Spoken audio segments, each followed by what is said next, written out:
My friends at Easy Cater are workplace catering pros, helping you find food for everything from daily employee meals to staff meetings and special events. Visit easycater.com/leaderassistant to find out more.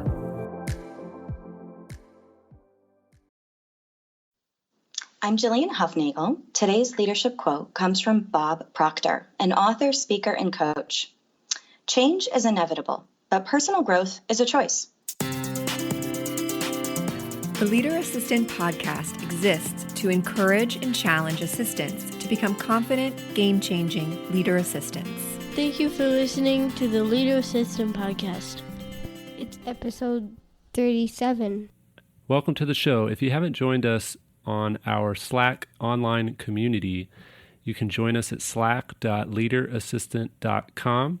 It's where we network, support each other, help each other out, encourage each other, have some fun, share some funny memes, and just really network with other assistants from around the world. Slack.leaderassistant.com.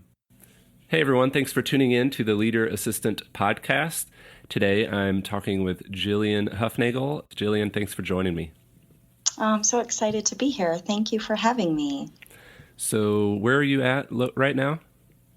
I'm just outside of Boston, Massachusetts. I've been in this area for a long time and originally actually am from Michigan. So shout out to my family out there. Nice. So what was your very first job and what skills in that job do you still use today? You know, it's interesting. I had a lot of odd jobs when I was younger. I did a lot of babysitting. I did some mother's helper stuff, but I also did a lot of waitressing. And I started waitressing when I was about 14. And I realized very quickly that I had absolutely no business waitressing. I had no training. I had no support.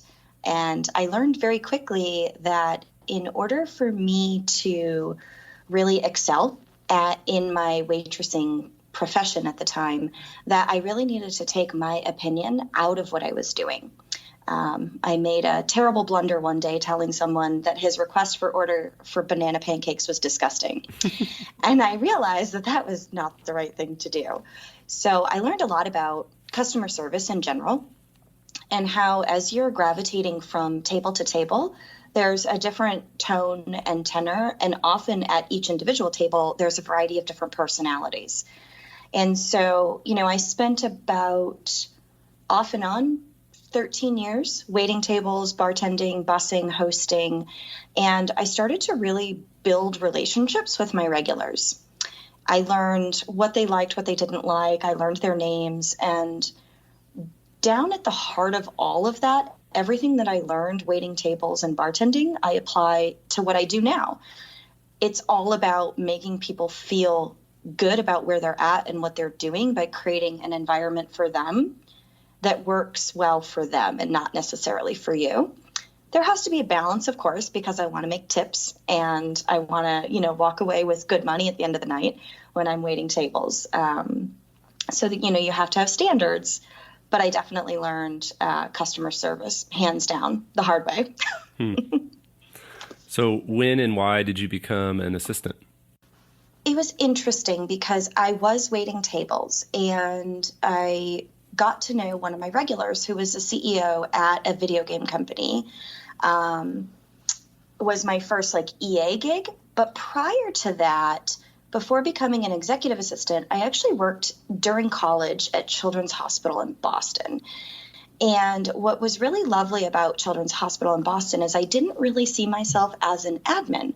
I came in as an ASR1, which was an ambulatory service representative, which that title doesn't say anything about being an administrative person.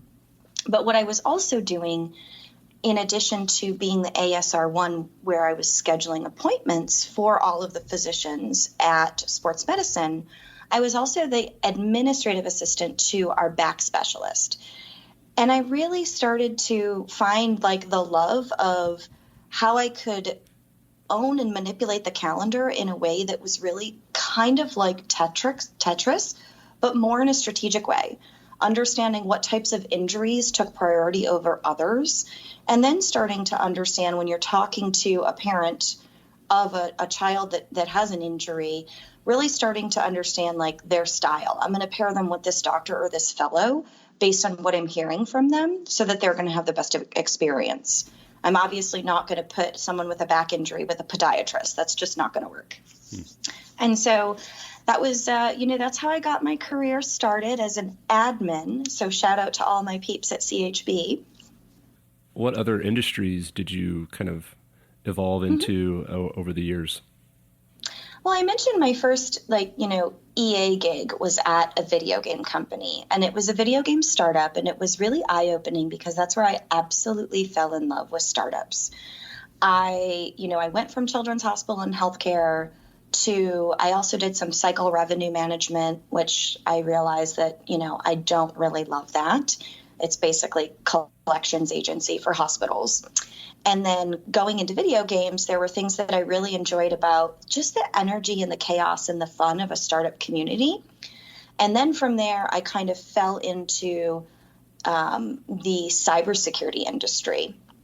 I answered a job post on Craigslist, which even that just dates me. So now most of the audience knows how old I am, that I found a job on Craigslist. And I had an amazing relationship with the CEO of my first cybersecurity company. And then after that, I dabbled in the pregnancy marketplace. I also worked a little bit in tech ed. And then since then, I've pretty much spent the balance of my career in cyber. So over 10 years in cyber. So do you have any crazy stories? Oh, man. Well, I guess crazy. Let's think about this. So I have like a save the day story. I have a really uncomfortable clean up a mess story. Where should we go? Let's do a quick version of each. Okay. All right. Perfect. So early in my career, I had a leader who unfortunately would bring his dogs and his children into the office. And so I was kind of doing double duty, doing my traditional administrative role while also keeping an eye on the munchkins, making sure that they were fed and happy and not bothering the staff. And then he had a really, really bad habit of not taking the dogs out. And so they would often go to the bathroom in his office on the floor. And it got to the point where I had to purchase a mini carpet cleaner because it just was happening so frequently. And no amount of reminders would have him take them out. And I couldn't take them out because I was busy running the office. So I just had to do a lot of carpet cleaning. Yeah, that sounds, I'm not really I like animals, but I don't like them in my house and definitely wouldn't want them in my office. So yeah. And then my Save the Day story actually is a really fond one. I had a CEO who I had a fantastic relationship with, and I got along really well with both him and his wife. And they were taking a much overdue trip. It was a trip that they had been planning on taking forever, and they finally got a break in their schedules. They were both incredibly busy folks. And, he calls me from the airport, and he's like, Jillian, I forgot my laptop at home, and I really need it for this trip because the laptop I have with me is not going to help me with like the international coverage that I need. I really need my PC. I said, okay, great.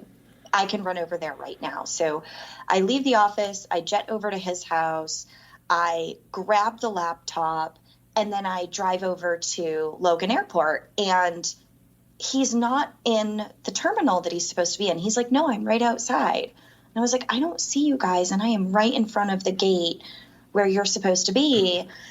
And it turns out that they were in the domestic terminal, not the international terminal.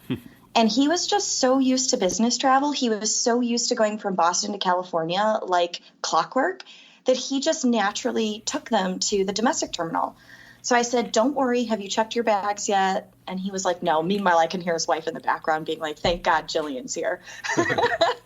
So I scoot around, I pick them up, we grab all their bags, I give him his laptop, we drive around to the international terminal, I drop them off, and they ended up being able to go and just have a fantastic vacation. Wow. So that was, saving the day twice, once with the laptop and then also the second time with getting them to the right terminal on time and avoiding the inter-airport shuttle. Wow. I had not quite as crazy, but I had a similar time where I dropped my executive off at the airport, and I'm driving back to the office, and he calls me and's like, my driver's license is expired. And I was like, oh, that's nice. So he's like, literally in the security line, and they're like, sorry, this is expired. So Wow. I knew that we had renewed it, but I guess they hadn't gone through the mail recently, and it was just sitting in a pile of mail. So I hustled back to his house, called the nanny on the way there, and was like, go through this pile of mail and see if you can find the new license. And so she found it and ran it outside, and I drove up, grabbed it, and sped back to the airport, and yeah, got him going. But yeah, I was like, that's amazing. It's not fun. Isn't it such a beautiful moment when you go slightly beyond the traditional job description, and you can do that when you have a strong relationship with your leader on a personal level, where you know that they respect you and they appreciate you. And so when you do those things that are above and beyond, you feel so good about it because you know that they are really going to see that as you taking it to another level and being their strategic partner. Yeah. So on the flip side, what was the biggest mistake you made as an assistant? So I made a mistake that cost me my company some money, and it was relatively early in my career, and it was a hard one.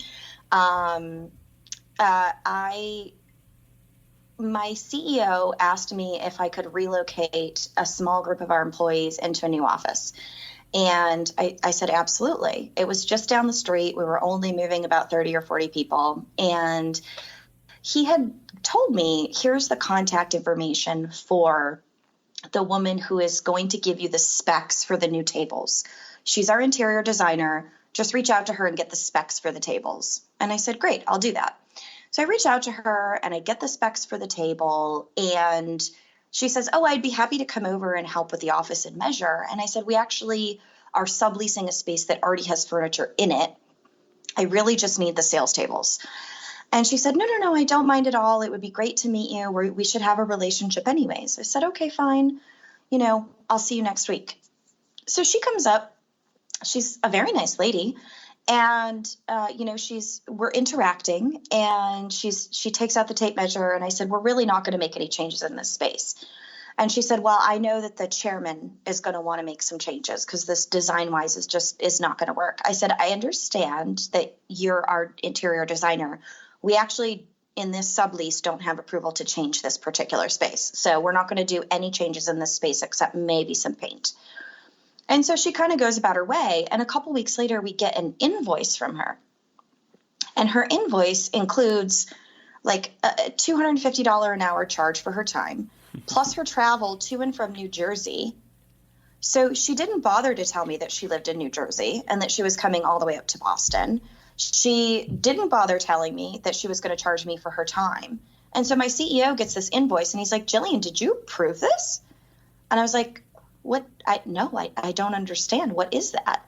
And he said, well, she obviously wasn't honest with you. And I said, no, she didn't describe any of that to me, but it's clearly my fault. And he said, well, now you're going to fix it. You have to fire her.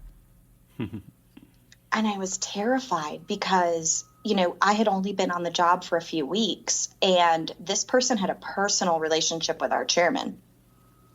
So I reached out to her and I sent her an email and I described the situation. And I said, my CEO and I have discussed this, and we feel as though it was not very appropriate the way this was handled. And so we don't intend to pay this invoice. And she came back and she said, well, you're going to have to pay the invoice. And he said, it's up to you. What do you want to do? And I said, why don't we pay the invoice and tell her we're not going to work with her again?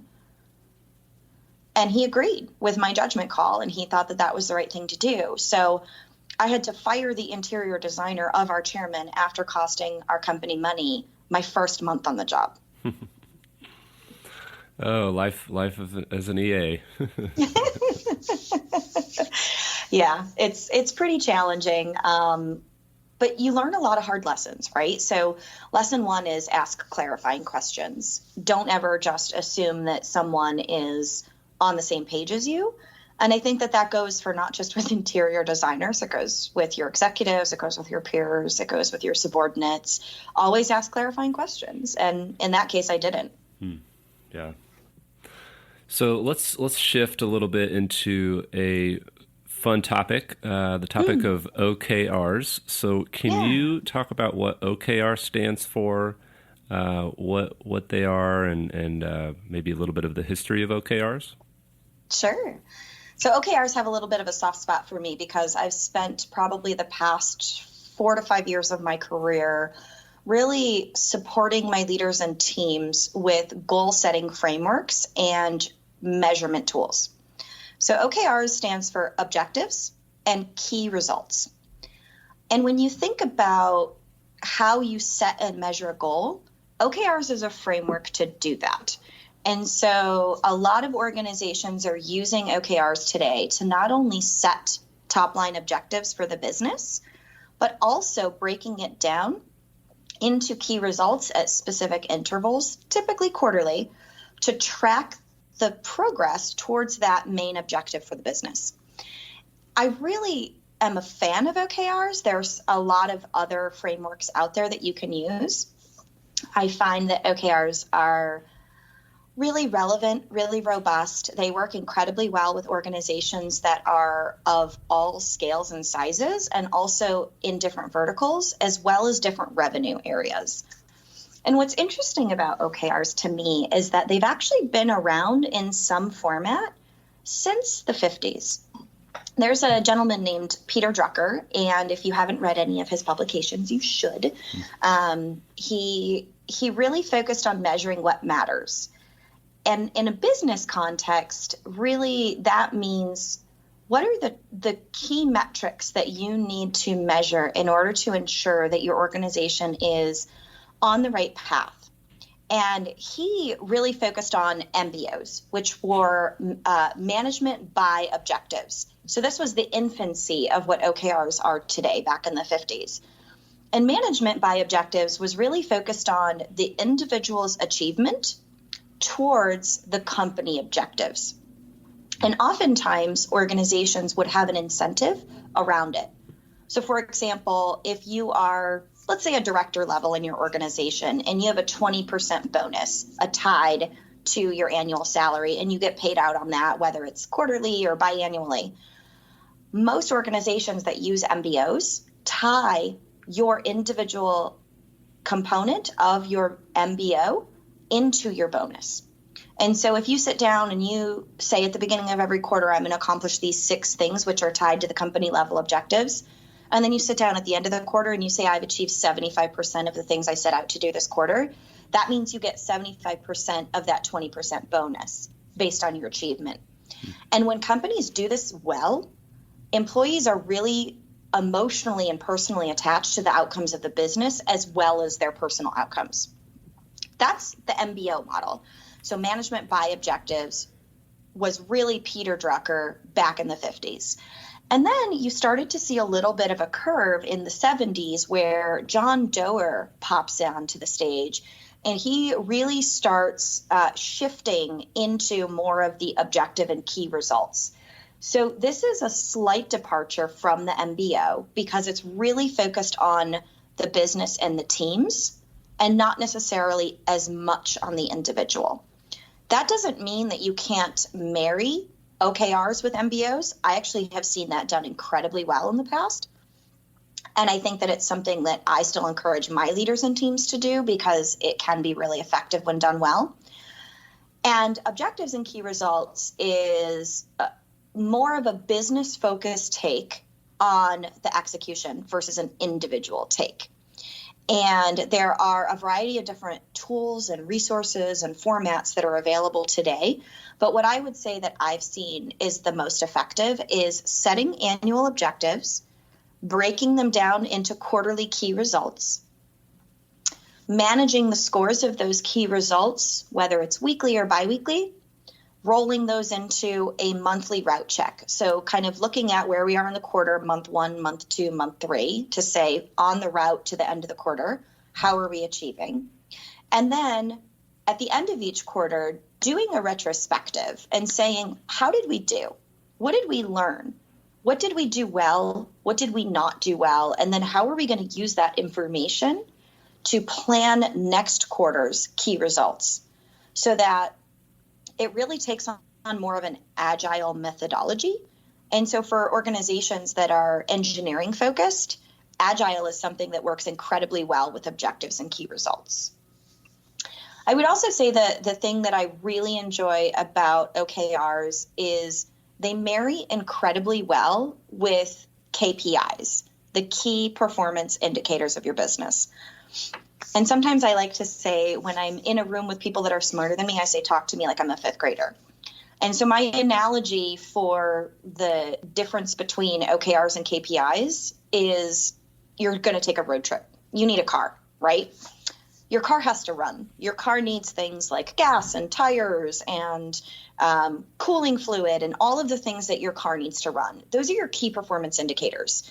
Those are the things that you know looking ahead, the business is moving in the right direction. And so those are leading indicators. So if you sit down in your car and you have a full tank of gas, that's a leading indicator that you're going to be able to drive X amount of miles. Those are your KPIs. That's that dashboard in front of you with all the things that must exist in order for you to drive the car. Now let's say we want to drive cross country. That's your big objective. Your big objective is, I have the car. Now I want to go from Boston to, let's say, Kansas City.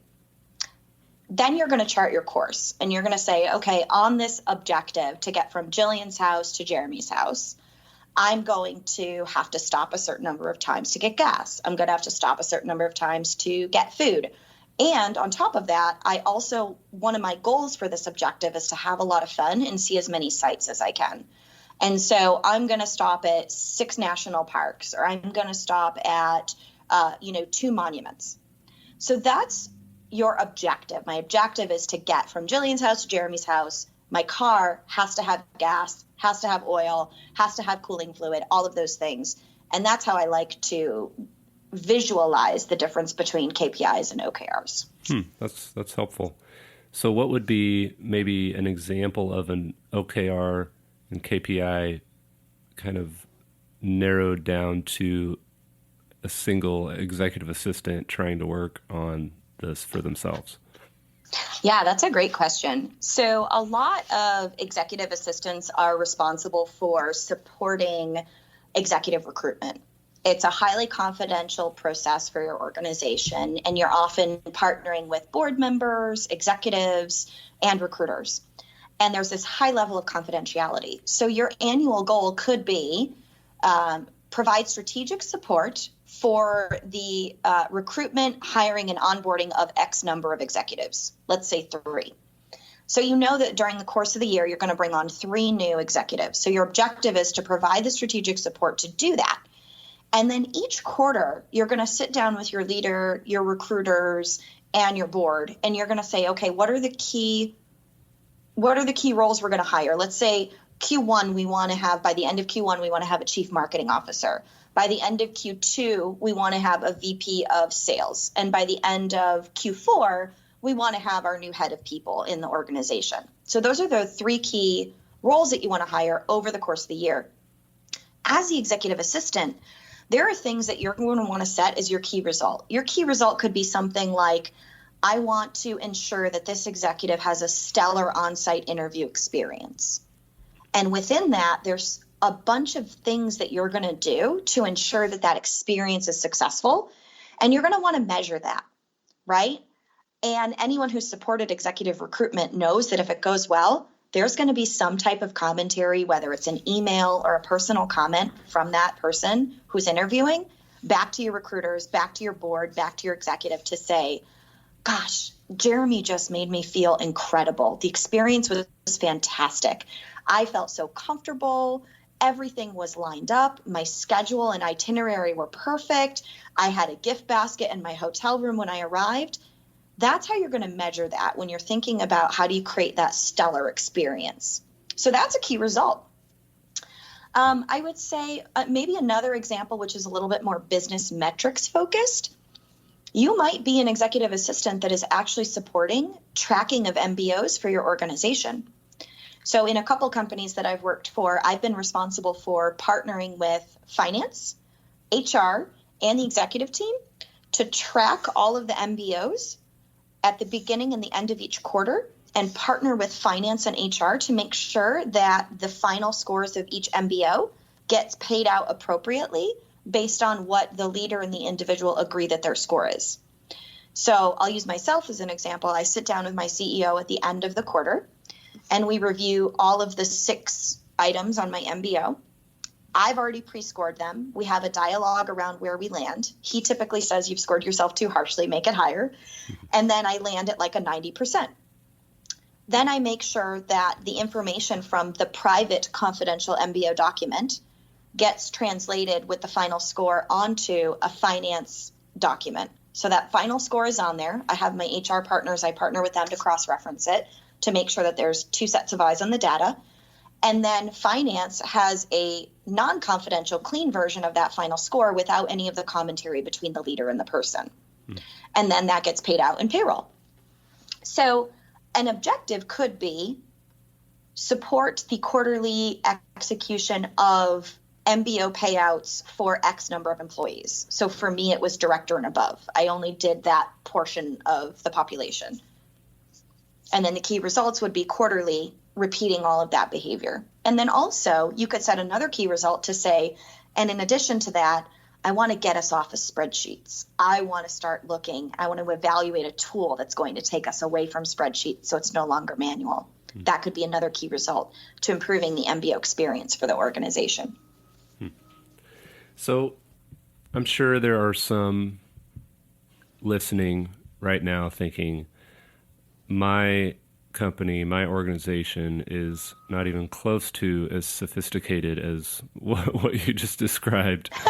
Maybe it's a small, new company that doesn't have much structure. Maybe it's a larger, but maybe old school company.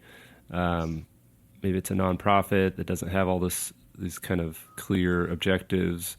How would you maybe encourage an assistant in one of those scenarios to apply even just the tactics of this whole idea to their situation?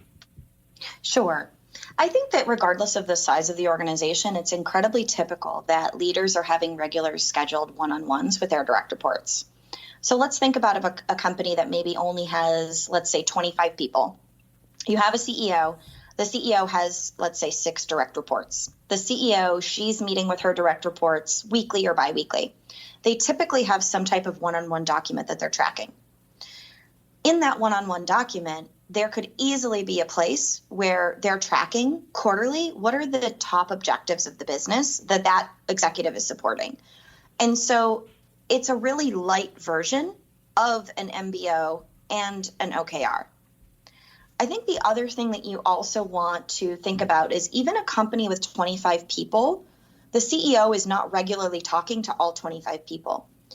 And when you get into a hygiene of setting and cascading goals to the organization when you're only 25, by the time that you hit 50 people, the hygiene of setting the goals and cascading the goals and tracking the goals is already there. And so it becomes part of your onboarding. When you're bringing in new employees and you're getting them settled into the organization, if the 25 that are already there are doing some type of goal setting and tracking, the next 25 that come in are just going to naturally do that.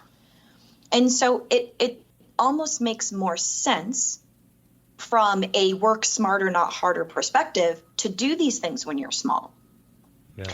And it certainly seems overwhelming and daunting if you've never done it, but it's also something that in our admin community, we've got amazing resources to help with these types of things. So reach out to me, reach out to others in your network and say, what are the best practices for how you track goals in your organization? How do you partner with HR, finance, your leadership team to ensure that everyone is rowing in the same direction? Because one of the biggest challenges that leaders and organizations face is there's lack of clarity around why the organization exists, right? And what the organization is trying to achieve. And as organizations grow, if it's not clear from the top level, what are the key objectives that we're all focusing on and everyone's going in that direction and charting that path, that's where you start to have breakdowns in communication. That's where you have breakdowns in efficiency. That's where you often have loss in revenue because you've got folks on your team that are not all focused on the same things. And it creates silos. And so a lot of the things that we face as EAs or AAs is gap in what's happening in the organization. We're there filling a gap because there's lack of clarity. We're there helping one leader understand what the other leader is trying to say because the clarity is not coming from the top. So what if a goal changes? Oh, they should. So thinking about, especially if you're in like a smaller organization and you're doing, anywhere between 10 and 50 million in revenue, the likelihood is that someone might be looking at you to acquire you. And so as an organization, you have to think about, what our goals are today. They're not going to be the same this time next year. When you're thinking about how you change goals, it has to be incredibly focused and thought out and transparent. And so you can't just change goals behind the door. You have to change a goal. You have to communicate to the organization why the goal has changed. And you have to provide the context of what it's going to give to the organization by changing that goal. So things that don't often change are like revenue targets. When you sit down at the beginning of the year and you set your key performance indicators that your organization wants to achieve, let's say $50 million in revenue this time next year. And let's say that's a 50 to 75% growth for your organization. It's unlikely that that target's going to change much for the overall year. But what might happen is how that breaks down quarter to quarter, that might change based on seasonality. You might have, let's say you are selling into the federal government. The federal government's buying cycle is in the fall. So you're going to make the majority of your revenue in the fall. So you're going to set your quarterly targets based on where you're going to make the most revenue. From a business perspective, behind the scenes, let's say you're an EA supporting the chief marketing officer. And the chief marketing officer comes in and says, well, my budget just got slashed for the spring. Well, that might make sense based on the seasonality of the business and when the revenue is going to come in.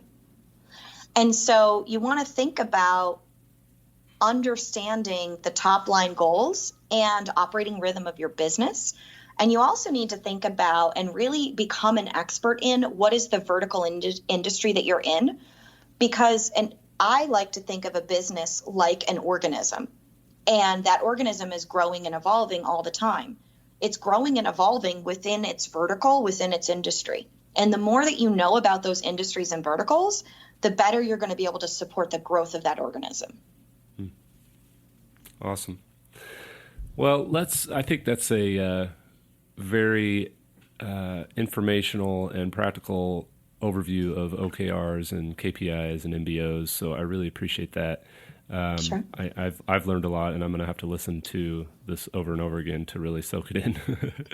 Well, if it makes it any easier for you, I am doing some work right now where I'm offering just kind of internal to the EA Chief of Staff community. I'm giving a couple webinars on OKRs, KPIs, and MBOs, and I will continue to do that as much as the community wants. Awesome. Well, we'll be sure to share in the show notes. We'll be sure to have links and make sure people know how to get a hold of you or sign up for those. Yeah. Let's talk just for a couple minutes as we wrap up. You lead a team of admins, and we've talked before about you mentioned an air traffic controller analogy and how you need to show up as a leader when you have people that report to you. So can you kind of talk about that a little bit and your experience leading a team of assistants? Yeah, I would say, the first caveat for me was that I was incredibly excited when I was going to get the opportunity to run a team of admins. And I had been a dotted line leader in the past, managing folks like reception or office manager, junior AAs, and on occasion EAs. I had never been the leader of an entire team.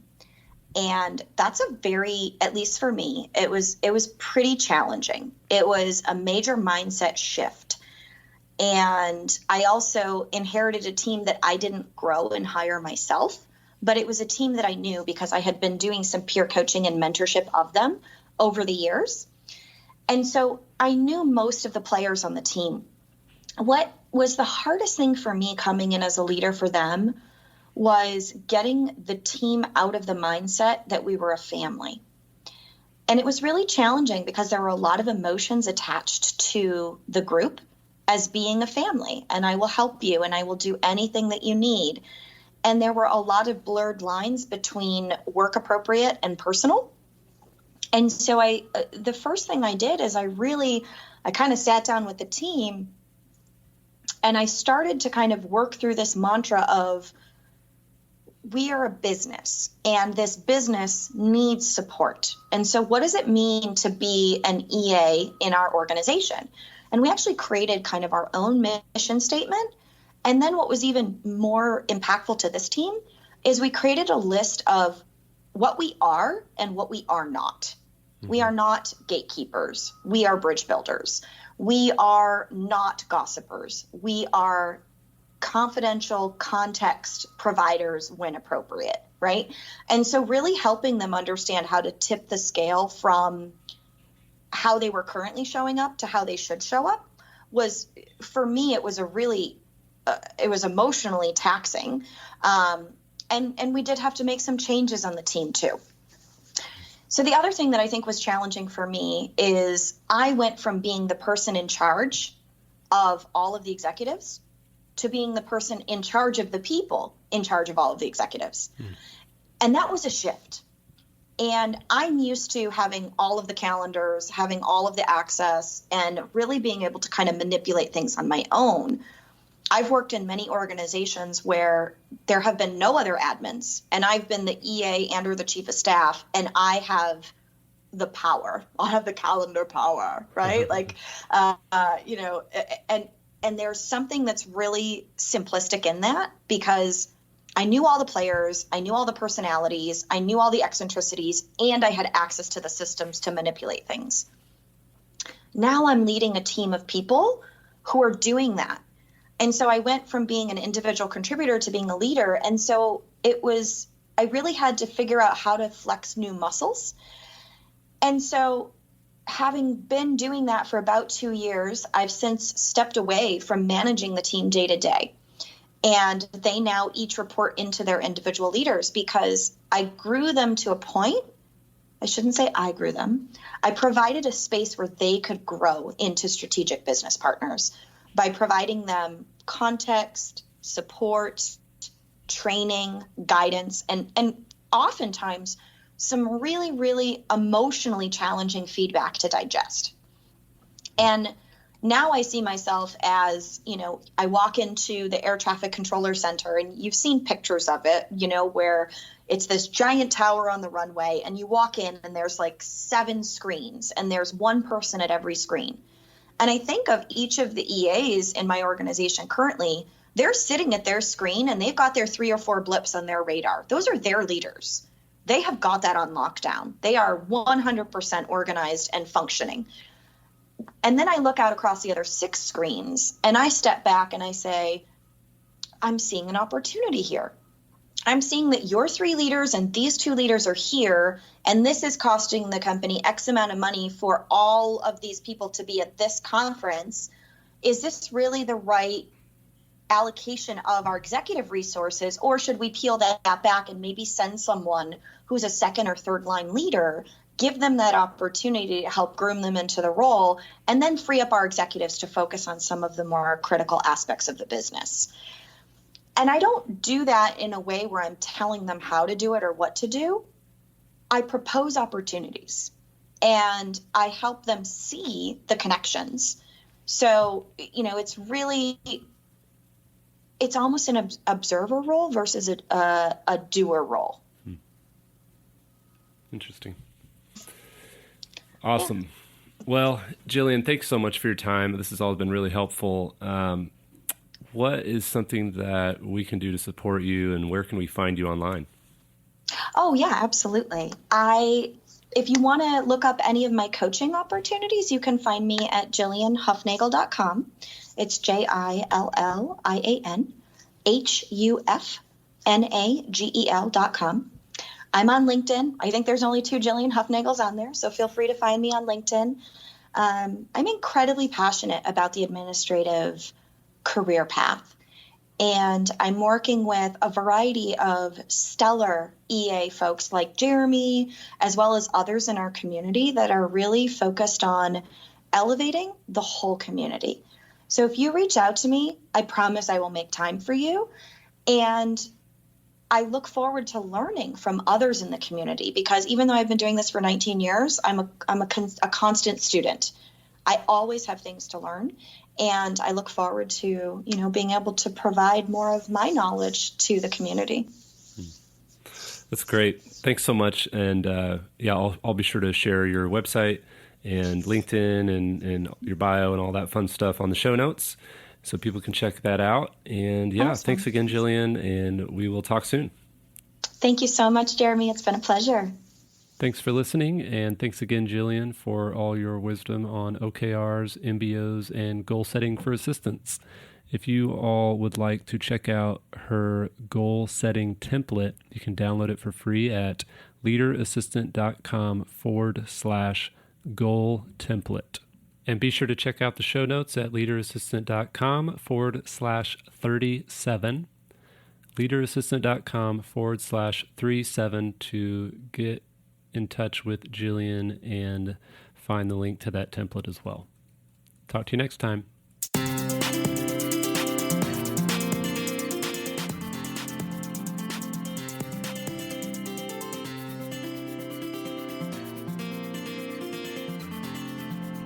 Please review on Apple Podcasts. GoBulls.com